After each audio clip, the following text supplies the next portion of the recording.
Love जिहाद मामले को लेकर विधायक द्वारा दिए गए धरने पर देव तालाब विधायक ने जताई आपत्ति। प्रशासन पर दबाव में आकर गलत कार्रवाई करने का लगाया आरोप। लव जिहाद के एक मामले को लेकर मऊगंज विधायक द्वारा दिए गए धरने पर देव तालाब विधायक गिरीश गौतम ने आपत्ति की है। उन्होंने प्रशासन पर भी दबाव में आकर गलत कार्रवाई करने का आरोप लगाया है। मऊगंज विधायक प्रदीप पटेल ने लौर थाने के सीतापुर गांव में लव जिहाद के एक मामले को लेकर धरना दिया था।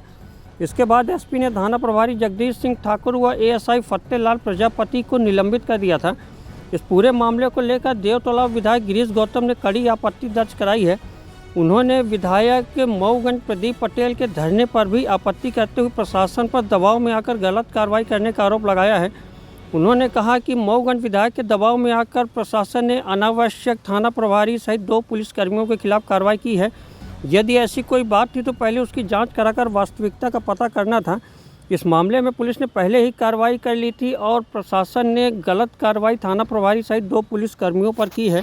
पूरी तरह से प्रशासन ने गलत किया है। यदि कार्रवाई पुलिस द्वारा की जा चुकी थी तो किसी के दबाव में आकर के पुलिस प्रशासन को काम नहीं करना चाहिए।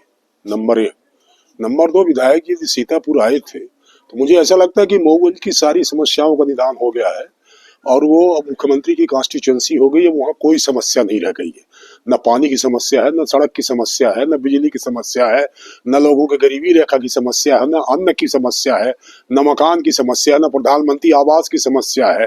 तो जब कोई व्यक्ति किसी अपने क्षेत्र के काम से जब फुर्सत हो गए, कोई काम ही नहीं है तो काम नहीं है तो फिर दूसरे क्षेत्र में जाना ही चाहिए उसको। इसलिए दूसरे क्षेत्र में शायद आए हो, मुझे ऐसा लगता है। एक बार डेरा भी गए थे, धरने पे बैठे थे रात में। हाँ गए थे ना, तो वो अपने पुराने साथियों के पास गए थे। वो सब बहुजन के लोग हैं तो अब स्वाभाविक है, अपना डीएनए में जो होता है ना वो कभी हटता थोड़ी है। कहीं ना कहीं तो साथ निभाना पड़ता है ना। रूलिंग पार्टी के विधायक है, 12 बजे 2 बजे रात एसपी कार्यालय में धरने पर बैठते हैं और मनचाहे व्यक्ति के ऊपर कार्रवाई करवाते हैं। प्रशासन को नहीं करना चाहिए। ऐसा थोड़ी है कोई धरना में बैठ जाएगा, अच्छा दूसरा भी बैठ जाए तब क्या करेगा प्रशासन? कल को हम बैठ जाए धरने में तो क्या करेगा प्रशासन? दूसरी बात, हम भी तो काउंटर करके बैठ सकते हैं। तो इसका मतलब थोड़ी कानून किसी प्रशासन को किसी दल के पक्ष में काम नहीं करना चाहिए। उसको तो निष्पक्ष होकर काम करना है ना। प्रशासनिक कोई कार्रवाई कर रहा है, पुलिस की कोई कार्रवाई कर रहा है, हम दबाव में कहेंगे किसी के खिलाफ मामला कायम कर लो तो पुलिस कायम कर लेगी? कर लेना चाहिए क्या? उसको तो अपना जो नया भारतीय न्याय संहिता आई या जो पुरानी सीआरपीसी उसके भीतर ना उसको काम करना पड़ता है कि मैंने अब थाने हम चलाने लगेंगे, एसपी ऑफिस हम चलाएंगे कि हम आदेश करेंगे नहीं ऐसा करना है।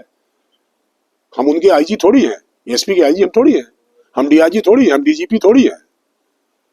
हम तो जनप्रतिनिधि हैं। जनता की समस्याओं को हम लेकर के सवाल खड़ा करते हैं या उनसे ये कहते हैं कि इसको इस तरह से काम करने की आवश्यकता है।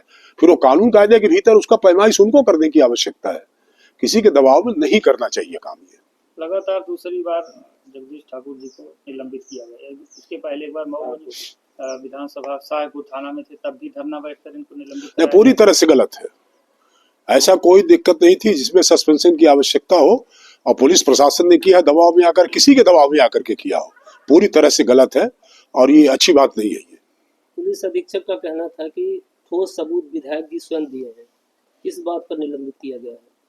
तो इसमें तो फिर एसपी को जाना चाहिए। यदि आपकी पुलिस में इतनी एक तरह से सक्रियता नहीं है कि साक्ष्य इकट्ठा करें, और साक्ष्य हम इकट्ठा करें, विधायक करे, जिला पंचायत सदस्य करे, सरपंच करे, दूसरा जनप्रतिनिधि करे, ये साक्ष्य इकट्ठा करने का काम हमारा थोड़ी है। हम इकट्ठा करके साक्ष्य देंगे। और क्या साक्ष्य जरा दिखावे तो साक्ष्य क्या ले गए हैं, वो कौन से साक्ष्य ले गए हैं? पब्लिक डोमिनियन में आना चाहिए ना उसको। यदि विधायक के हाथ में कोई साक्ष्य है तो सीक्रेट नहीं हो सकती है वो। तो कौन साक्ष्य आई वो जरा दिखावे, उसको दिखाना चाहिए उसको।